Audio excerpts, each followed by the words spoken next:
নমস্কার, আমি নিমাই আচার্য। আগামী 22 তারিখ কামাখ্যার মহা অম্বুবাচী যোগ শুরু হচ্ছে। এই মহা অম্বুবাচী যোগে একটি বিশেষ বশীকরণ ক্রিয়া বলবো, যা এখনো পর্যন্ত আপনারা কোথাও শোনেননি। যদি রিলেশন ব্রেকআপ হয়ে যায়, সম্পর্ক বিচ্ছেদ হয়ে যায়, স্বামী স্ত্রী হোক বা প্রেমিক প্রেমিকা হোক বা বন্ধু বান্ধবী হোক না কেন, কোনো প্রবলেম নেই। সেই সমস্যাটাকে গোড়া থেকে সমাধান করার জন্য একটি বিশেষ উপায়। কারণ এই কামাখ্যার অম্বুবাচী যোগ কিন্তু বছরে একবারই আসে এবং ওই দিন কিন্তু খুব জাগ্রত হয় কামাখ্যা সিদ্ধপীঠ। তো ওই দিনকের একটি উপায় বলছি, যদি সঠিকভাবে করতে পারেন 100% ফল পাবেন। একটি গোলাপ ফুল বাজার থেকে কিনে নিয়ে আসবেন। যদি প্রেমিক প্রেমিকার মধ্যে সম্পর্ক ব্রেকআপ বিচ্ছেদ হয়ে থাকে, তাকে ফিরিয়ে আনতে গোলাপ ফুলটিকে নিয়ে এসে আপনার বাঁ হাতে রাখবেন এবং যাকে বশীকরণ করবেন, প্রেমিক হোক প্রেমিকা হোক বা হাজব্যান্ড বা স্ত্রী যেই হোক বা বন্ধু হোক, তার একটি ছবি নেবেন।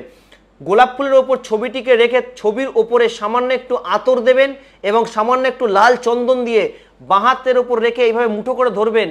আর এইভাবে হাতের দিকে তাকিয়ে এই মন্ত্রটি জপ করবেন। মন্ত্র ওম বজ্র বিরচনীয়ে হুং হুং ফট অমুক সহা। এই প্রক্রিয়ায় 21 বার মন্ত্রটি বলবেন এবং পরপর 3 দিন করবেন।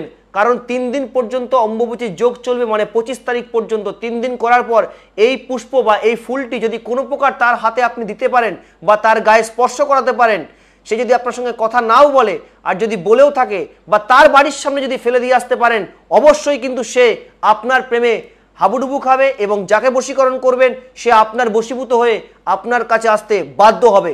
নমস্কার, জয় মা।